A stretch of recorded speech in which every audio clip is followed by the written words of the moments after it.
Voici maintenant l'objectif numéro 2, comprendre les problèmes d'appariement et les asymétries d'information comme cause du chômage structurel. D'abord, qu'est-ce que c'est que le chômage structurel? Donc, le chômage, on peut le distinguer en chômage conjoncturel et chômage structurel. Le chômage conjoncturel, qu'on verra dans une prochaine vidéo, c'est celui qui est lié aux fluctuations de l'activité, au cycle économique ou à tout choc macroéconomique. Par exemple, la pandémie a évidemment induit des pertes d'emplois et c'est ce qu'on appelle du chômage conjoncturel, c'est lié à un événement qui s'est passé. Le chômage structurel, c'est l'inverse, c'est différent, c'est le chômage de longue période qui résulte de déséquilibres persistants dans la structure du marché du travail. Donc dans cette première vidéo, on va surtout s'intéresser au chômage structurel. Et une partie du chômage structurel est liée au fait que l'offre de travail, c'est-à-dire les personnes qui souhaitent travailler, et la demande de travail, c'est-à-dire les employeurs, ont parfois du mal à se rencontrer. Donc vous entendez parfois parler des vacances non pourvues, c'est-à-dire qu'il y a des emplois non pourvus, des employeurs qui n'arrivent pas à recruter, et en même temps, il y a de l'autre côté beaucoup de chômeurs, comme on l'a vu précédemment. Donc comment expliquer cette coexistence? Eh bien, cette coexistence, c'est lié à des problèmes d'appariement, justement. En anglais, on emploie le terme mismatch. Et il y a beaucoup de causes à ces problèmes d'appariement, mais on peut au moins en évoquer deux. Le premier, c'est l'écart de qualification entre les qualifications que possèdent les travailleurs qui souhaitent travailler et celles requises par les employeurs. Donc si par exemple les employeurs qui n'arrivent pas à recruter sont dans un secteur très spécifique et que les chômeurs en grande partie n'ont pas les compétences pour travailler dans ce secteur spécifique, on comprend bien qu'il peut coexister des vacances non pourvues et des chômeurs. Un autre exemple de difficulté d'appariement, c'est la géographie. Supposons que toutes les offres d'emploi sont dans le sud de la France et que tous les chômeurs soient dans le nord de la France ou inversement, on voit bien qu'on peut avoir aussi des difficultés et une coexistence d'emplois non pourvus et de chômeurs. En vérité, beaucoup d'économistes ont essayé de quantifier quelle part du chômage est liée à ces différents facteurs.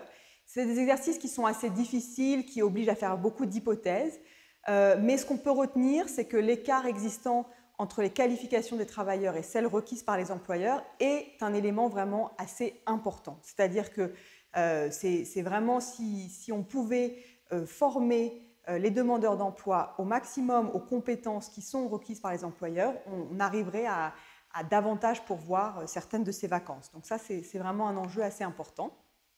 Ensuite, le deuxième concept que vous voyez dans ce chapitre, c'est celui du salaire d'efficience.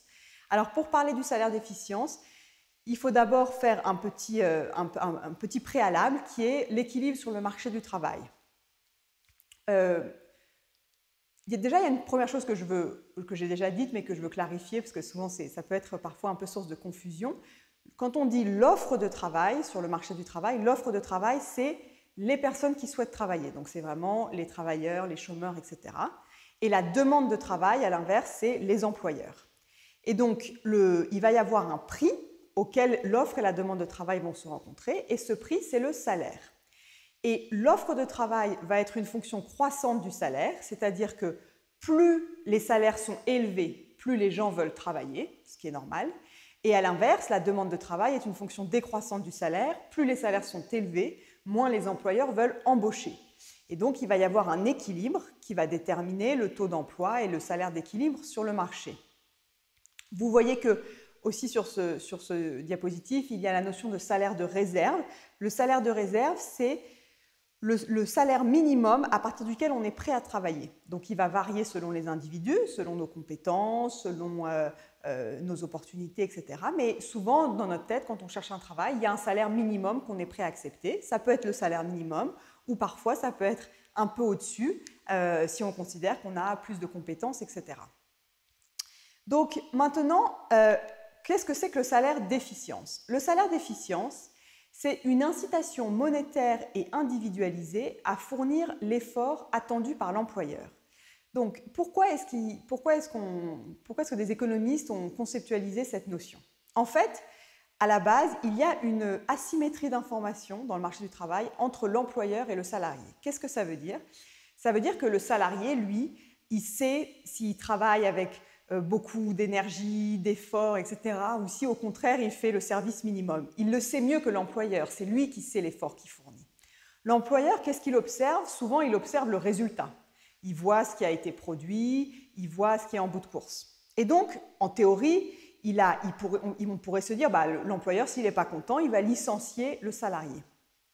Mais dans le cadre théorique standard qu'on a vu le cadre théorique standard qu'on a vu précédemment, qui est évidemment un peu simple, on va après tout de suite aussi être amené à le critiquer, mais dans le cadre théorique standard, si le salarié est licencié, ce n'est pas un problème parce qu'il y a d'autres employeurs et il va voir un autre employeur au salaire d'équilibre et il va retrouver un emploi immédiatement au même salaire et donc il n'a aucune incitation à nécessairement fournir beaucoup d'efforts parce que quand bien même il ne fournirait pas beaucoup d'efforts, l'employeur s'en rendrait compte, il serait licencié, il retrouverait un travail.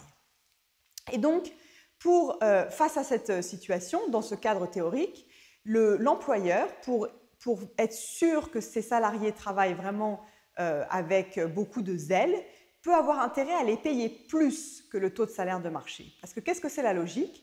La logique, c'est que si jamais, du coup, le salarié est licencié, il va perdre cette espèce de bonus qu'il avait chez son employeur actuel et il va peut-être retrouver un emploi, mais qui sera moins bien payé.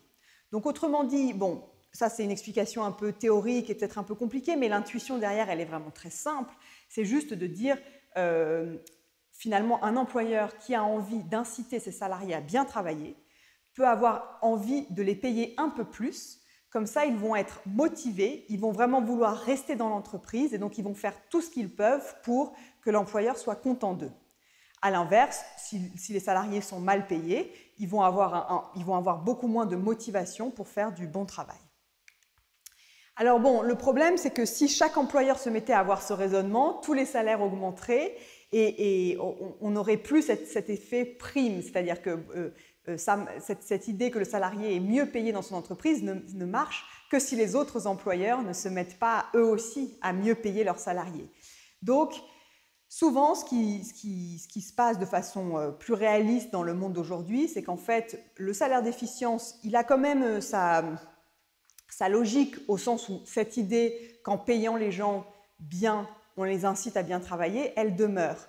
Mais le fait que on les paye bien le fait qu'on ait besoin de bien les payer pour qu'ils travaillent bien n'est plus vraiment valable dans un monde où il y a du chômage. Parce que précédemment, je vous disais, oui, l'employeur peut craindre que si le salarié s'en fiche d'être licencié puisqu'il va retrouver un autre emploi au même salaire, mais on voit bien que dans le monde d'aujourd'hui, on ne s'en fiche pas d'être licencié parce que ce n'est pas du tout évident qu'on va retrouver un autre emploi très facilement.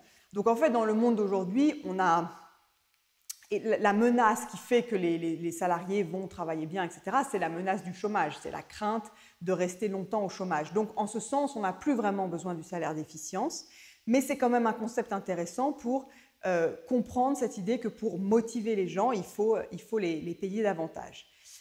Et par ailleurs, face à cette asymétrie d'information, c'est-à-dire le fait que l'employeur n'observe pas forcément parfaitement l'effort fourni par le salarié, il n'y a pas que le salaire d'efficience comme solution.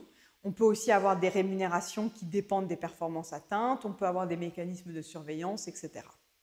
Voilà la fin de cette deuxième vidéo.